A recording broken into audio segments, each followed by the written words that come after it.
आज हम देखेंगे घातांकीय रूप से संबंधित उदाहरण।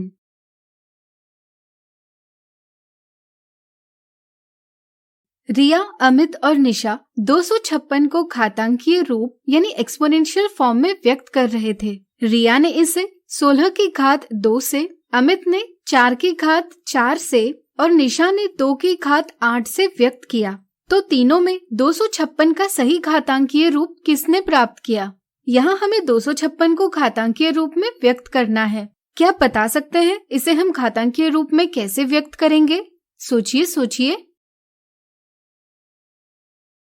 बिल्कुल सही। इसके लिए हमें 256 के गुणनखंड यानी फैक्टर्स प्राप्त करने होंगे। 256 को हम 16 गुणा 16 इस प्रकार व्यक्त कर सकते हैं, यानी कि हम आधार यानी बेस 16 और घातांक यानी एक्सपोनेंट 2 लेकर 256 को 16 की घात 2 इस प्रकार व्यक्त कर सकते हैं। अगर हम 16 को गुणनखंड 4 गुणा 4 के रूप में लिखे तो हमें 256 बराबर 4 गुणा 4 गुणा 4 गुणा 4 बराबर 4 की घात 4 प्राप्त होगा। यह भी 256 का एक घातांकीय रूप है। इसी प्रकार अगर हम 4 को 2 गुणा 2 इस प्रकार लिखेंगे तो हमें 256 बराबर 2 की घात 8 प्राप्त होगा।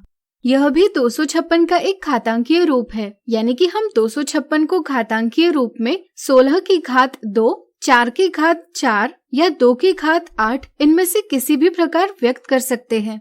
इसलिए रिया, अमित और निशा तीनों ने 256 का सही घातांकीय रूप प्राप्त किया है।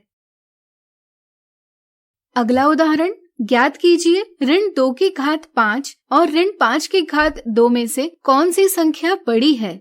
उपरोक्त संख्याएं घातांकीय रूप में दी गई है। चलिए पता करते हैं वे कौन सी संख्याओं के घातांकीय रूप है। हम ऋण 2 की घात 5 को इस प्रकार लिख सकते हैं। हमें गुणन का परिणाम प्राप्त होगा ऋण 32।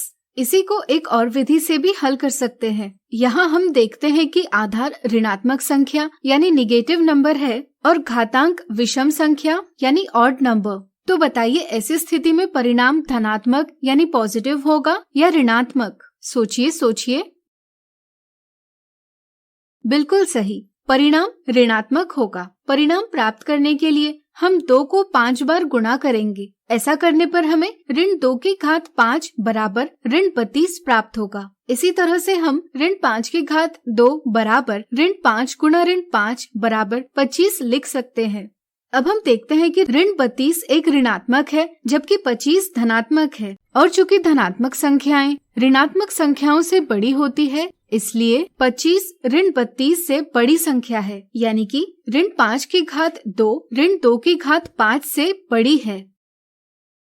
अगला उदाहरण, a की घात 3 गुणा a की घात 4 गुणा a की घात 5 को घातांकीय रूप में लिखिए। हम a की घात 3 बराबर a गुणा a लिख सकते हैं। इसी प्रकार हम a की घात 4 को इस प्रकार लिख सकते हैं और a की घात 5 को a का स्वयं से 5 बार गुणन के रूप में लिख सकते हैं।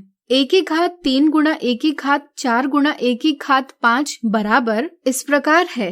अब यहाँ हम देखते हैं कि a का स्वयं से कुल 12 बार गुणा किया गया है, इसलिए इसे ही हम a की घात 12 लिख सकते हैं। इसलिए हम कह सकते हैं कि a की घात 3 गुणा a की घात 4 गुणा a की घात 5 बराबर a की घात 12।